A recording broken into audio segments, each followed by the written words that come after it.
Assalamualaikum warahmatullahi wabarakatuh. Nama saya Ardila Husliana Sari dari kelompok 2 mata kuliah Sistem Informasi Manajemen. Di sini saya akan menjelaskan tentang integrasi sistem informasi. Pengertian sistem informasi.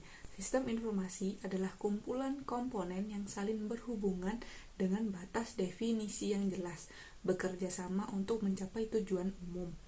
Kombinasi terorganisir dari manusia, hardware, software, jaringan komunikasi, sumber data, dan prosedur yang menyimpan, mengubah, dan menyebarkan informasi dalam sebuah organisasi. Banyak proses bisnis yang lintas fungsi, melampaui batas antara penjualan, pemasaran, manufaktur, dan penelitian dan pengembangan.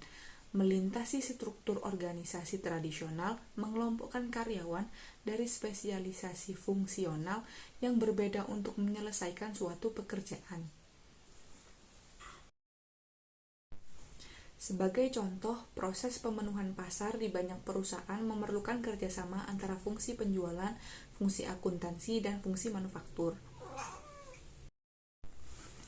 Integritas sistem dapat didefinisikan sebagai adanya saling keterkaitan antara subsistem, sehingga data dari satu sistem secara rutin dapat melintas menuju atau dapat juga diambil oleh satu atau lebih sistem yang lainnya.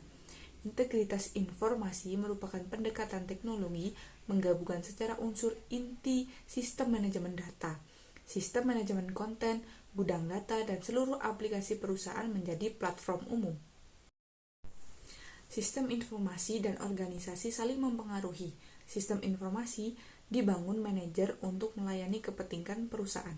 Pada saat yang sama, organisasi harus menyadari dan terbuka terhadap pengaruh sistem informasi untuk mendapatkan keuntungan teknologi baru.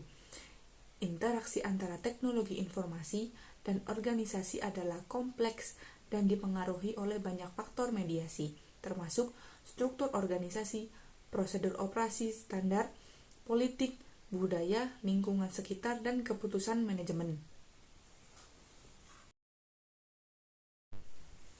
Adapun dampak sistem informasi terhadap organisasi. 1. Dampak ekonomi, mengubah biaya relatif dan biaya informasi. 2. Dampak organisasi dan perilaku, merancang organisasi. 3. Dampak terhadap pengambilan keputusan manajemen. Pengambilan keputusan biasanya disimpulkan dari ukuran produktivitas dan profitabilitas. Sistem informasi dan strategi bisnis. Strategi bisnis adalah serangkaian kegiatan dan keputusan yang dibuat perusahaan yang menentukan produk dan layanan yang diproduksi. Industri, tempat perusahaan bersaing, pesaing, dan pemasok serta pelanggan perusahaan dan tujuan jangka panjang perusahaan. Sistem dan teknologi informasi memainkan peran penting dalam strategi perusahaan dan perencanaan strategis. Seperti strategi tingkat bisnis, model rantai nilai, menjadi produsen biaya rendah untuk membedakan produk atau layanan, mengubah ruang lingkup persaingan dengan memperbesar pasar. Kedua, koneksi internet. Satu perusahaan menggunakan internet untuk menciptakan jenis bisnis yang nyata dan baru. Strategi perusahaan dan teknologi informasi. Sistem informasi meningkatkan kinerja keseluruhan unit bisnis dan mengedepankan sinergi dan kompetensi inti. Keempat, strategi industri dan sistem informasi, kekuatan kompetitif dan ekonomi jaringan. Analisis strategis menekankan persaingan banyak uang dapat diperolehkan dengan bekerja sama dengan perusahaan lain. Isu sosial dan etika sistem informasi. Isu etika dan sosial sangat berkaitan satu sama lain, di mana isu etika mempengaruhi individu untuk harus memilih tindakan atau di antara dua prinsip etika yang kadang menimbulkan konflik. Isu sosial berasal dari isu etika sejalan masyarakat berhadapan pada diri seseorang untuk dapat melakukan tindakan yang benar. Menurut Loudon 2014, isu etika, isu sosial, dan politik yang diangkat oleh sistem informasi memiliki 5 dimensi, yaitu hak dan kewajiban informasi, hak dan kewajiban terkait kepemilikan, akuntabilitas dan pengendalian, kualitas sistem, dan kualitas hidup. Masalah etika juga mendapat perhatian dalam pengembangan dan pemakaian sistem informasi yang mencakup privacy, akurasi, properti, dan akses.